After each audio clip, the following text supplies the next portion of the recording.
Hello बच्चों, प्रश्न देखते हैं। 92 यूरेनियम 238 नाभिक में निम्न में से कौन से कण नहीं है? तो बच्चों अगर अपन यहाँ देखें तो मुख्य अवधारणा क्या है हमारे प्रश्न की? मुख्य अवधारणा ये हो जाएगा नाभिक में प्रोटॉन तथा न्यूट्रॉनों की संख्या। न्यूट्रॉनों की संख्या,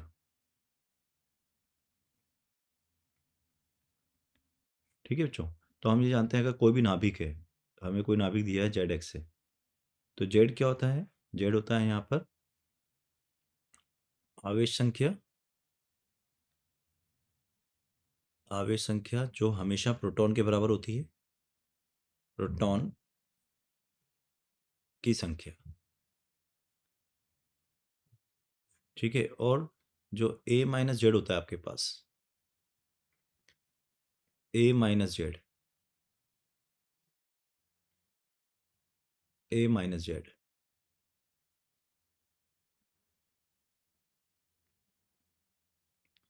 तो जो ए माइनस जेड होता है वो होता है आपके पास न्यूट्रॉनों की संख्या।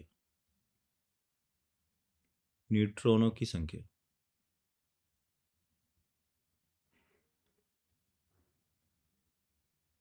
यहाँ पे ए जो होता है वो द्रव्यमान संख्या होती है। द्रव्यमान संख्या, ठीक है।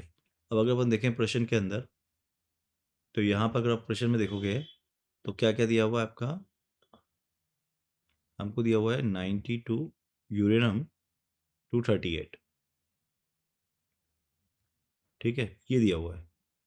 तो अतः हम बोल सकते हैं प्रोटॉन की संख्या कितनी होगी यहाँ पे? प्रोटॉन जो हो जाएंगे वो हो जाएंगे आपके पास 92। और अगर अपन देखें यहाँ पे न्यूट्रॉन की संख्या, न्यूट्रॉन, न्यूट्रॉन कितने हो जाएंगे? न्यूट्रॉन हो जाएंगे आपके 238 माइनस 92, तो कितना हो गया ये? 6 और 14, तो 146 तो आपको न्यूट्रॉन होंगे और बाढ़ में आपके प्रोटॉन होंगे। और टोटल जो है इस ए को ही हम बोलते हैं द्रव्यमान संख्या। इसी को हम क्या बोलते हैं बच्चों? न्यूक्लियनों की संख्या।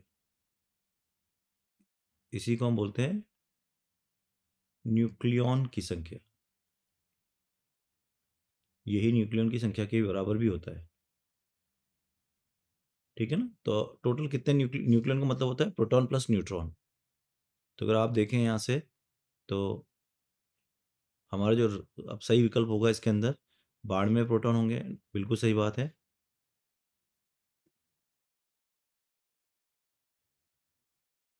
बाढ़ में इलेक्ट्रॉन, अच्छा बच्चों इलेक्ट्रॉन की बात करते हैं तो इलेक्ट्रॉन अगर हम देखें तो इलेक्ट्रॉन नहीं होते हैं ना नाभिक के अंदर। नाभिक में क्या होते हैं? केवल न्यूट्रॉन और प्रोटॉन होते हैं। तो ये तो गलत हो गया। बाढ़ में प्रोटॉन तो सही है, 146 न्यूट्रॉन भी सही है और 238 न्यूक्लियन भी सही है। न्यूक्लियन क्या होते हैं?